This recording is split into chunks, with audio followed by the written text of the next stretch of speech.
warahmatullahi wabarakatuh. Alhamdulillahirrahmanirrahim. Wassalatu wassalamu ala asyrofil anbiya'i wal mursalin wa ala alihi wa sahbihi.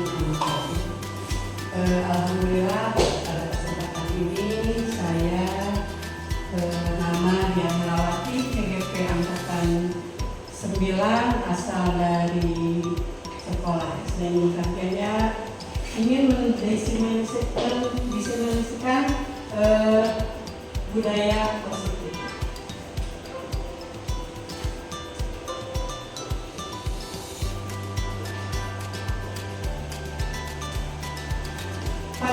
Konsep inti budaya positif yang pertama yang saya ingin sampaikan yaitu tentang perubahan paradigma baru. Yang kedua, disiplin positif. Yang ketiga, nilai-nilai kebajikan. Yang keempat, kebutuhan dasar manusia. Yang kelima, motivasi perilaku manusia. Yang keenam, posisi kontrol buruk. Yang keenam, keyakinan kelas. Dan yang terakhir adalah segitiga restitusi. Menurut saya, pembelajaran dengan paradigma baru yaitu pembelajaran yang dirancang berdasarkan prinsip pembelajaran berdiferensiasi, sehingga para peserta didik belajar sesuai dengan kebutuhan berdasarkan tahap perkembangan sesuai teori modern untuk mewujudkan profil pelajar Pancasila. Nah, di sini pada pembelajaran diferensiasi ini dilihat dari konten materi yang akan disampaikan, terus cara pembelajaran proses, dan yang terakhir dilihat dari produk. Nah, di sini ada profil belajar Pancasila. Ada berapa, Pak, Bu? Profil belajar Pancasila? Di mana? Di mana? Nah, yang pertama apa? Beriman, bertakwa, mulia. Yang kedua, mandiri. Yang ketiga, kritis. Yang keempat, berkelindahan. Kelima, bergotong royong. Mandiri. Kreatif. Ya, betul sekali. Nah, di sini yang kedua ialah disiplin positif. Disiplin positif merupakan salah satu cara penerapan disiplin yang bertujuan untuk menumbuhkan kesadaran serta memberdayakan peserta didik tanpa imbalan, penghargaan atau reward, ancaman atau hukuman. Sebagai pendidik, tujuan kita adalah menciptakan peserta didik yang memiliki disiplin diri, sehingga mereka berperilaku mengacu kepada nilai-nilai kebajikan yang universal dan memiliki motivasi intrinsik dari dalam perubahan perilaku ke arah yang lebih baik. Nah, di sini ada beberapa nilai-nilai kebajikan, yaitu contoh nilai-nilai kebajikan menurut profil pelajar Pancasila tadi ya. Sudah disebutkan yang pertama, beriman dan bertakwa kepada Tuhan Yang Maha Esa dan berakhlak mulia. Terus berkebinekaan global, gotong royong, mandiri, kreatif, dan bernalar kritis. Ada juga menurut Previous Program, toleransi, rasa hormat, integritas, mandiri, menghargai, antusias, empati, keingintahuan, kreativitas, kerjasama, percaya diri, dan komitmen. Dan yang terakhir adalah keterampilan hidup atau life skill. Dapat dipercaya, lurus hati, pendengar yang aktif, tidak merendahkan orang lain, dan memberikan yang terbaik dari diri. Yang keempat adalah kebutuhan dasar manusia, yaitu segala sesuatu yang kita lakukan untuk mendapat apa yang kita inginkan. Seluruh tindakan yang kita lakukan memiliki tujuan tertentu, dan semua usaha terbaik yang kita lakukan adalah dalam rangka agar kebutuhan dasar kita terpenuhi dengan baik. Ada berapa kebutuhan dasar? Ada 5. Yang pertama adalah bertahan hidup. Di sini bertahan hidup itu meliputi makanan, pakaian, tempat tinggal, keamanan, dan kesehatan. Yang kedua adalah kasih sayang dan rasa diterima, yaitu rasa diterima, dipedulikan, berbagi, kerjasama, menjadi bagian dalam kelompok. Yang ketiga ialah penguasaan, yaitu harga diri, keinginan untuk dianggap memimpin, berprestasi, diakui dan dianggap. Yang keempat adalah kebebasan, mandiri, memiliki pilihan, mencoba hal baru, mampu mengendalikan arah diri. Dan yang kelima adalah kesenangan, bermain humor, antusiasme, ataupun tertawa. 5 kebutuhan dasar manusia ini ada juga dalam diri siswa kita. Kita harus melihat kebutuhan dasar mana yang diinginkan oleh anak tersebut. Begitupun dengan kita, ibu-ibu mungkin suka shopping ya Bu ya? Kebutuhan dasar mana yang dipenuhi? Ibu-ibu suka healing, memenuhi dasar mana? Kesenangan. Anak-anak suka lari ke sana kemari berisik. Itu berarti kebutuhan dasarnya yang mana? Yang ingin dipenuhi anak tersebut yaitu kebutuhan dasar kebebasan. Nah, mungkin kita sebagai guru harus melihat kebutuhan dasar apa yang anak inginkan ketika berada anak di dalam kelas ketika pembelajaran. Seperti itu. Selanjutnya, motivasi perilaku manusia.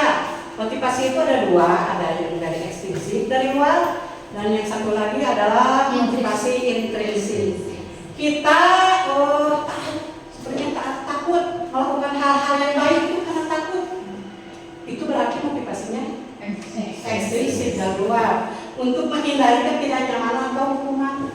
Abi pada ngamati bodas sesieun, leres Bu. Ada sedikitnya mungkin motivasi intrinsik, tapi ada hal baiknya kalau kita timbul dari kesadaran sendiri. Adanya motivasi intrinsik dari dalam diri kita sendiri. Atau ada juga orang yang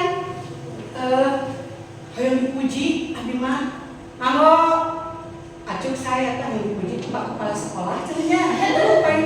Nah, itu juga mendapatkan imbalan, penghargaan dari orang lain. Nah, itu harusnya dihindari. Kita harus timbul motivasi untuk menjadi orang yang mereka inginkan dan menghargai diri kita sendiri dengan nilai-nilai yang mereka percaya ada dalam diri kita sendiri. Selanjutnya, di sini ada hukuman, konsekuensi, dan institusi. Hukuman biasanya tidak terencana tiba-tiba. Misalkan kita melihat anak di luar tidak memakai dasi, lari 2 keliling, nah itu kan tidak terencana, termasuk hukuman. Yang kedua, murid tidak tahu apa yang akan terjadi jika dilibatkan. Yang selanjutnya bersifat satu arah dari guru orang memberikan hukuman. Yang ketiga, bisa berupa hukuman fisikis atau fisiknya. Bisa. Yang selanjutnya adalah konsekuensi. Kalau konsekuensi itu biasanya terencana, disepakati sesuai peraturan. Yang kedua, murid tetap dibuat tidak nyaman. Yang ketiga, sikap guru selalu memonitor murid. Dan yang selanjutnya adalah restitusi. Proses menciptakan kondisi bagi murid untuk memperbaiki kesalahan. Proses yang keduanya kolaboratif yang mengajarkan murid untuk mencari solusi sendiri. Jadi kita ketika mendapatkan anak melakukan suatu kesalahan, kita jangan langsung menghukum, menegur. Kita bawa ke ruangan kita atau ajak ngobrol. Kesalahannya di mana? Nanti akan ada cara di sini ya, restitusi nanti akan ada. Yang selanjutnya ialah posisi kontrol guru. Itu ada 5. Yang pertama penghukum, yang kedua pembuat terasa bersalah, yang ketiga teman, yang keempat pemantau, atau yang kelima terakhir adalah manajer. Sekarang saya mempunyai contoh penerapan 5 posisi kontrol. Yang pertama sebagai penghukum. Ada kalanya kita melihat ada seorang guru yang berada di posisi penghukum. Misalnya hormat pada bendera selama 1 jam jika mendapat seorang anak yang melakukan kesalahan. Yang kedua adalah pembuat merasa bersalah. Seringkali kita mendengar seorang guru berkata, beberapa kali ibu harus memberitahu kamu selalu saja mengecewakan ibu dan bapak. Nah itu akan membuat anak merasa bersalah. Yang ketiga yaitu posisi kontrol sebagai teman. Ayo dong ikuti aturan sekolah, tolong bantu ibu bapak ya sekali ini saja. Ya sudah tidak apa-apa, lain kali jangan sampai berbuat seperti ini lagi. Nah itu adalah posisi kontrol sebagai teman. Selanjutnya yaitu posisi kontrol sebagai pemantau. Di sini ada contoh, kamu sudah melanggar peraturan sekolah. Kamu tahu konsekuensinya? Setelah upacara kamu beli atribut dan jangan diulangi lagi. Nah ini ketika guru melihat anak yang sedang upacara tetapi tidak menggunakan atribut. Sedangkan sudah ada kan dalam peraturan harus menggunakan atribut lengkap. Konsekuensinya harus seperti apa? Nah anak pun harus melakukannya. Yang terakhir adalah posisi kontrol sebagai manajer. Apakah kamu tahu kesalahanmu? Kira-kira kamu bagaimana memperbaiki kesalahanmu? Jadi di sini ketika anak melakukan kesalahan, anak dibawa mengobrol apa saja kesalahan anak, lalu anak tersebut yang akan memperbaiki kesalahannya itu. Yang ketujuh adalah keyakinan kelas. Mengapa keyakinan kelas bukan peraturan kelas? Dulu zaman saya waktu di kelas belajar sudah ada di dinding, sudah ada tata tertib sekolah dari 1 sampai 15 ya. Itu dibuat oleh siapa? Oleh sekolah atau oleh guru ya. Nah kalau kesepakatan kelas dibuat oleh guru bersama murid. Jadi mereka akan menginginkan kelas seperti apa anak. Ingin kelas seperti ini Bu. Jadi mereka juga nanti yang akan melaksanakan kesepakatan kelas itu sendiri tanpa beban karena itu yang mereka inginkan.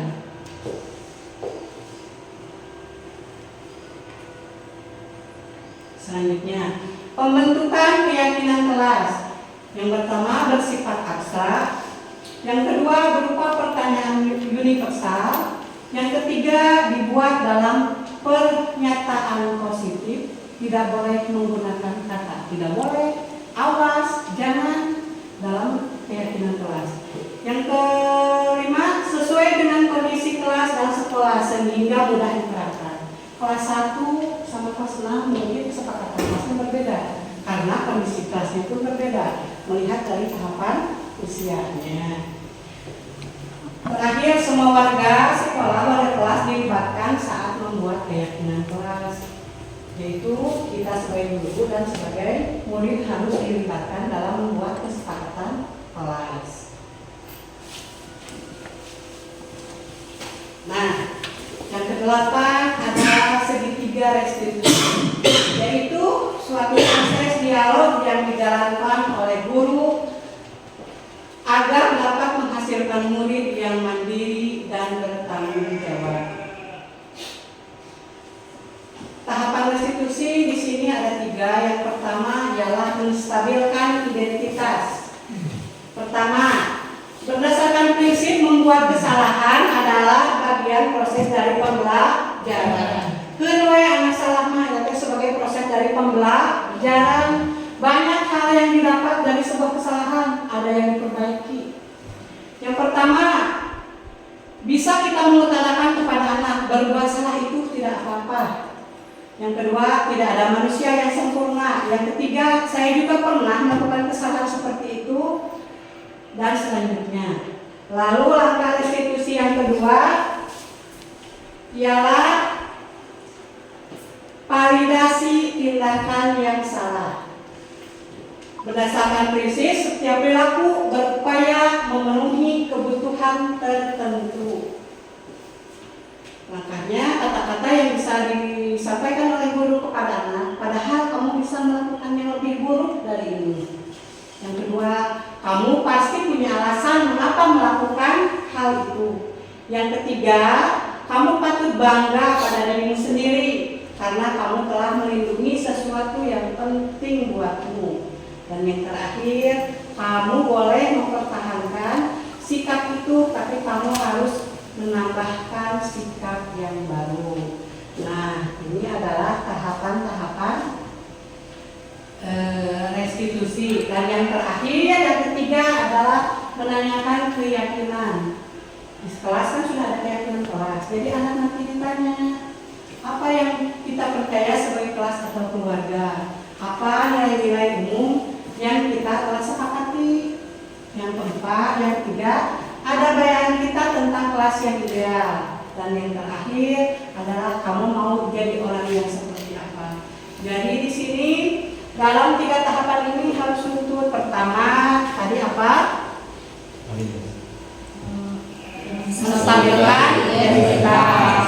Anak distabilkan dulu identitasnya, lalu divalidasi, dan yang terakhir ditanyakan dulu, menanyakan tentang keyakinannya. Nah, saya ada beberapa video. Sekarang kita simak, ada sebuah kemarin saya membuat keyakinan kelas.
Kalian tuliskan ingin kelas yang bagaimana, bebas sesuai keinginan kalian, bebas dengan kelas yang bagaimana.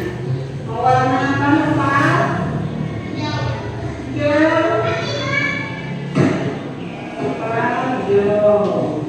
Merah. Kuning.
Wassalamualaikum warahmatullahi wabarakatuh. Waalaikumsalam.